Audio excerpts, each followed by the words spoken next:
घडू दे नवी कथा तर रचू दे नवा इतिहास.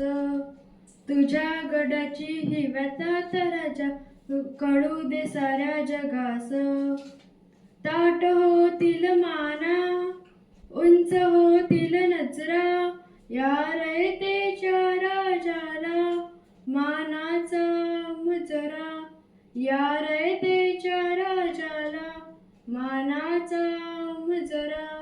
बघतोस काय मुजरा कर, बघतोस काय मुजरा कर. धन्यवाद. आता जाऊन सांग तुझ्या बादशाला, महाराष्ट्र झुकत नाही, शिवछत्रपतींचं राज्य लपत नाही. स्वराज्यातील मावळा खाली बघत नाही. तो नजरेला नजर भिडवणार आहे, रक्ताच्या काळजात भिजणार आहे. जाऊन सांग तुझ्या औरंगजेबाला, शिवछत्रपतीचा जेवढा छेड करशील तेवढ्या मरणयात्रा तुलाच भोगाव्या लागतील. महाराष्ट्रातील मराठा एक होऊन तुला इथून जिवंत जाऊ देणार नाही. धन्यवाद.